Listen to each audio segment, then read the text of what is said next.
Yamal is the best young boy. If not for anything, they should have given that boy Ballon d'Or. We talk about talent. I say young people with potential. This is what you see. You say this potential is already selling. It's not even potential again. He's a superstar. This potential, no, the potential don't they sell already. He's a superstar. He's not a superstar yet. Come on. This potential Yamal, is selling. in fact, no team in this, including Saka, he will burn Saka at Arsenal.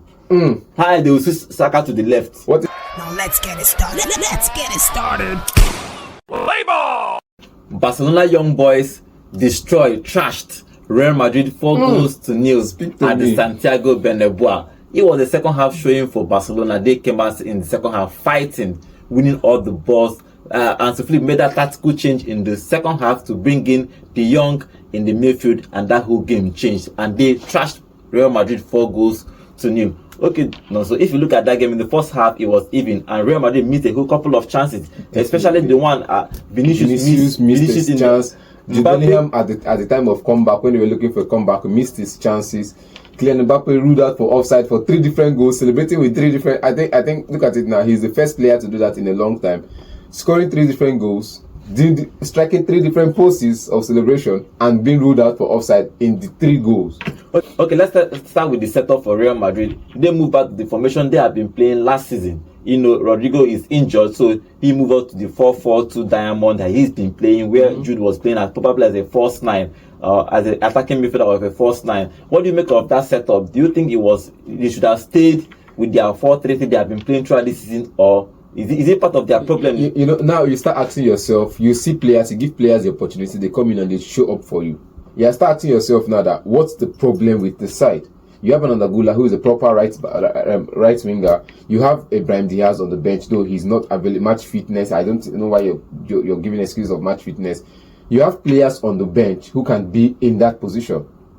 I don't know why you can. Okay, fine. Even your claim against Real Madrid, that formation gave them the Champions League and the La Liga last season. He gave them the 2 last season. We understand, but this season you're trying to work with something. Don't go back to last season, because last season some players that are there now were not there. Last season there was a Toni Kroos in midfield. He's no longer there. Last season there were important people in defense. They are no longer there. Carvajal is not available to, and you see that. I think last night you could see that Lucas Vazquez was out of pace. He was outpaced throughout the game. Now, if he was a proper defender, because this is a forward, he can play in that position. If they had had a right back that would play alongside him, Vazquez would have been moved forward as a right wing forward. But nobody was there, so it tells a lot that when you're trying to change the mentality now, this season has changed from what they did last season. Now this season they want to play different football, they want to play different style of play, they want to do something else. Now they want to play different style. With the people coming in now, you have to continue playing that style until they adapt. Now they are trying to adapt, injury keeps hitting. Now that is one thing. So I feel like Real Madrid at this point should not be tinkering with tactics. Okay, let's talk about the first half chances. First is Vinicius. Vinicius missed that chance. Then Mbappe. So the question I want to ask is that Mbappe doesn't use his sense, or the Barcelona high line, they are too good. They kept keeping all of them offside. I think in the first half they got almost 8 offsides in the first half. Mbappe had 8 on his own. Oh wow! Yeah. Mbappe had 8 on his own. So I don't know about other players that were offside. Kylian was 8 times off. You get now. I'm asking the question of the first one, the one you got on the goal. You could see that the line was just a bit marginal. Yes, marginal. Yes, marginal. From your clear eye, you wouldn't have noticed it was offside, but it was ruled out for off, and the rest. It was far off. It was clear. Like he really just took the ball. It's like, oh, that drop ball, don't off already. Just drop ball, come off for there. Why you go position yourself for there? And you see that before he made the pass, everybody they were always. I could see that at some point one of the players was always telling him, come close. They're always telling him, come close. We know you are fast. We'll give you the ball on drum, but come close. So you because it doesn't make sense. You are faster than all the defense or Barcelona defense. That was I don't know why you are trying. What was trending in the media was before the season was El Clasico. Real Madrid will sit deep, absorb pressure, hit on the brake, because this is what everybody was. And in the game, you now saw a Real Madrid side that came out to fight. We were not expecting to be honest, we were not expecting the Real Madrid side to come out and fight in this game. I think we expected them to hit on the brake, which was everybody's mindset. But as much as we is, I think coaches these days know what other people are thinking and don't want to go in that light. No, I think that everybody is studying everybody. If you look at Ancelotti, he has looked at this Barca side. It's not the ball that always pass around like the old Barcelona side or Xavi. So they move the ball forward. So they need to come and attack them. But apart from the tactics of Ancelotti, let's talk about Hansi Flick before we talk about their goals. What is the tactical thing about this Hansi Flick? Because he has brought out the best of Barcelona. He has combined pressing game, combined the passing game, counter-attacking football. That this is a whole complete football. I've not seen a team that can pass, that can counter, that can score goals. Any kind of style they adapt to it and they can score look goals. At it. When I was looking at the profile of one of the robots, I'll call his name Roberto, one of the greatest managers for Bayern Munich now. He said before he took over Bayern Munich, he used to train his player in an airstrip. Now, where an airstrip is where they park plane. He would just come to a playing field that is bigger than the normal pitch and tell them to run and pass the ball around, which is 2 or 3 times bigger than a normal football pitch. Now, this was where he built the Bayern Munich side to what it is, and everybody went into his book, just like how everybody is going into Johan Cruyff's tactical book to learn 1 or 2 things, and how people are going into Ferguson's book to learn 1 or 2 things. People in Bayern Munich are also going into his books to learn 1 or 2 things. Now, it tells you that before you need to play Hansi Flick football, you need to have energy. You need to have extra pack of energy within you. Now, you need to know how to run. You need to know how to see a forward pass and lay the pass forward. 10 sideways passes doesn't, like Kelvin De Bruyne says. He says, I'll quote Kelvin now. He says, passes completed at the most useless start. For me, I agree. When your passes are always backward and sideways, is most useless. But when you have a forward pass, you pass the ball forward 15 times and you get 10 of that correct, then we cannot applaud you for passes completed. Okay, if you look at the first goal, you're talking about passing forward. That tactical change he made in second half. Once the second half finished, he moved to place who was the superstar that played well against Bayern Munich. He have understood the game. I like coaches that I think. Not that the one that is at Manchester United that I don't know if he uses his head, but come on. I like. Why you go now? Straight bullets go just follow from Spain. You don't hit person for England. He looked at the game in the first half. He removed Lopez, that was an attacking midfielder, and introduced De Jong and moved Pedri forward. That's a tactical genius. And if you look at that passing forward, Casado made that forward pass to Lewandowski and he scored that fantastic goal. You know, at that point, I said this before. Real Madrid were coming to match them blow for blow. Now they were playing a high line. You could see that Rudiger was off his game yesterday because that was a clear-cut run he could have made. I know he's as fast as that. He could have made that run. He could have intercepted the ball. He could have, but he didn't. He was trying to chase after Lewandowski, and Lewandowski is one of these, a smart player is a smart player. Once he gets ahead of you, it's over. He knows how to close you out from there, and he got ahead of Rudiger, and that was the end. And I think the goalkeeper Real Madrid didn't actually position well. How can that ball was outside the 18 shots? I won't fault Nunin because last if he came out for that ball, he would have actually saved it. We know some players have their off days. You get, so I won't fault him. Last season was one of the best goalkeepers for Real Madrid. Every other goalkeeper was off injured. He was the person having the time of his life.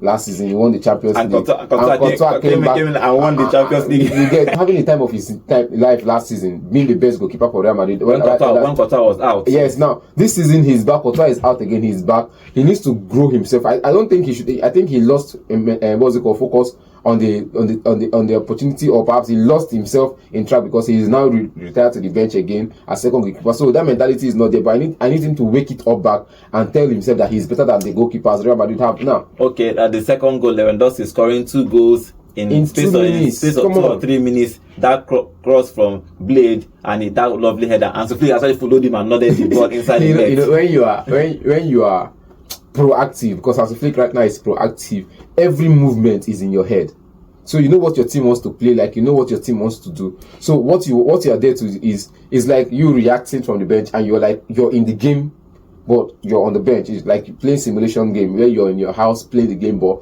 the thing is happening on screen. So I think Hansi Flick knows what the play was, and he understood that if that play didn't go in, it will be still 1-0 and it will come back to bite them. That's what I say. When you go forward, bury your chances. We saw those chances not being buried by Kylian Mbappe when he was onside. He didn't bury those chances, but when he was off, he buried those chances. Now you saw that when he didn't bury those chances when he was onside, he came back to bite them. Vinicius didn't bury his chances. He came out to bite them, and he didn't just bite them small. He took a whole he not even carry teeth bite small. He used knife, come cut the half part of the meat, go house. You get, so Real Madrid in the first half didn't bury their chances. Jude Bellingham, Kylian Mbappe, Vinicius Junior, they didn't bury their chances in the first half. Now from the 50th minute that Barcelona, Bayern Munich now, Barcelona started cutting on the score sheet. Anytime they go forward, they bury the chance. You saw the chance with Lamar. You saw the chance, 2 goals in 2 minutes for Lewandowski. You saw Raphinha's chance. This is the best front 3 in the world right now. And if you look at the 2 chances Lewandowski missed after the second goal, he missed 2 goals. He hit the crossbar, and actually, I don't understand. He could have got a hat-trick in that game, but somehow he missed those 2 clear-cut chances in the second half. The other one, the first chance he missed, where he skied it, I think the goalkeeper was well positioned. So it was to roof it above the goalkeeper, but there was no chance because you roof it from that angle. If the power you use in hitting, and I think he added too much pace to the ball. That was why he was off target. Then the next one was the crossbar. You see that the forward passes keeps coming. They keep finding him in right positions, and no defender was there to stop him. He's always setting the defender up for, okay, I'm here now. It's like this movie. Now you see me, now you don't.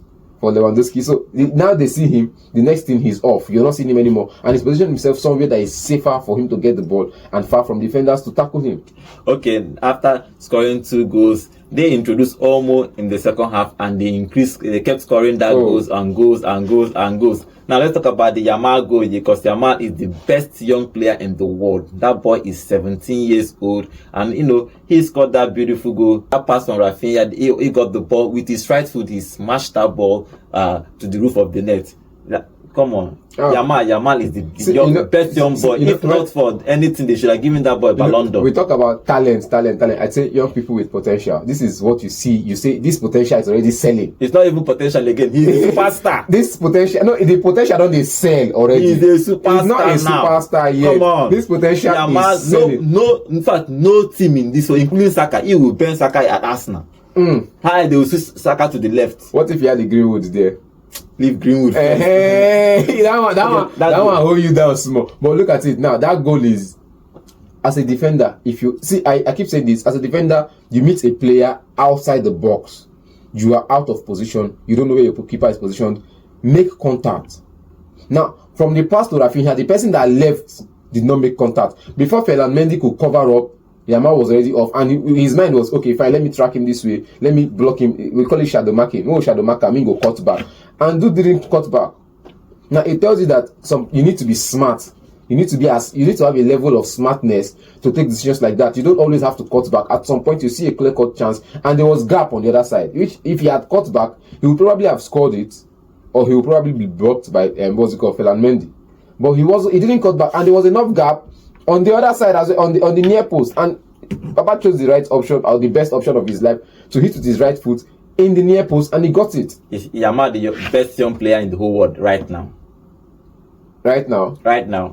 Yes. I can't answer that question. Okay, the final goal was Raphinha with that chip over the goalkeeper. Raphinha has been the one of my best performers for Barcelona this season. He has turned off in any position he's played. He's played from the left, played from the right, played behind the striker. Sometimes he even played as a striker, and he has got goals, and he has performed. Every match he gives 100%, and to yesterday he scored another goal for Barcelona. Well, good game for Raphinha so far. Good season, because I think now he's what would I say now? He's fighting from a place of, why would you people say you don't want me? You want to replace me with Neco Williams? You already printed shirt numbers. My shirt number, when I've not even got the transfer window have not ended, I am still at the club, and you're printing my shirt number for someone else to come in. So he's telling them that, see, I am here. I need to, because now it's a matter of they did that to him. Now he's telling them that I have always fought for this club. I will continue to fight for this club, whether you like it or not. And it's just that fighting spirit in him that I like. He did that for Leeds United when he was at Leeds United. At some point, they wanted him gone. The fans wanted him gone. And he started scoring goals, started creating chances for other people to bury. And from there, he left. So he's telling you that I have the fighting spirit to fight for this club. I belong.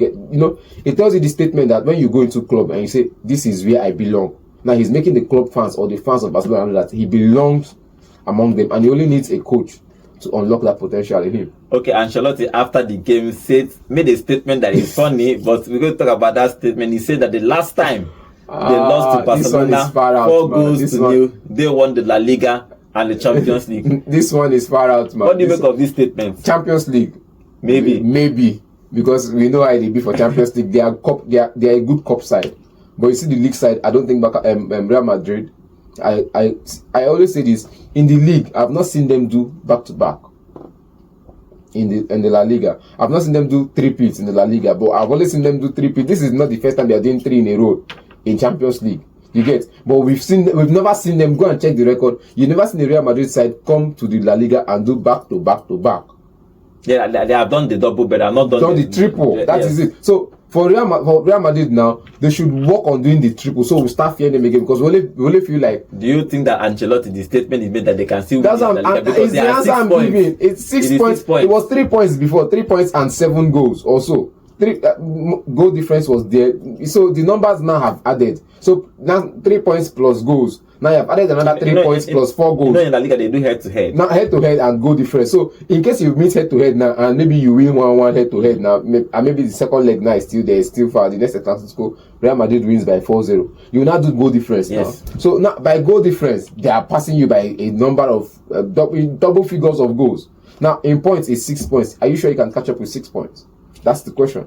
Okay, that game ended 4-0 for Hansi Flick. Hansi Flick, after the game, said that he loved his team, that they have played well. And truthfully, they have played good football. And they have played Bayern Munich and they have played Real Madrid and trashed this both in 8 goals. Hansi Flick is something, I know, it's not to a media, like, he doesn't come to media to brag about something. This is a man that have won the treble with Bayern Munich. He has trashed Bayern Munich in the midweek in the Champions League now and trashing Real Madrid at home. Okay, Hansi Flick young boys have trashed Real Madrid 4-0 in the Santiago Bernabeu. Hansi Flick has built a team that everybody should be afraid of. They are now favourite to be winning this La Liga and probably favourite to win the Champions League, because if you look at the way they have played and scored a whole lot of goals. Apart from that glitch, that small game against Osasuna that he has to rest some players, probably thinking that he's going to be winning it, but he lost that game 4-2. Apart from that, he has won almost all the games he has played and lost one game in the Champions League. But he has trashed Bayern Munich in midweek. Now he has trashed Real Madrid at the Santiago Bernabeu 4-0 at the Santiago. That is the surprising thing. Let's see what he's going to be doing in the La Liga, if he's going to win in this La Liga in his first stride. This is his first season in Barcelona and he is going to win this La Liga. And his young boys made him proud.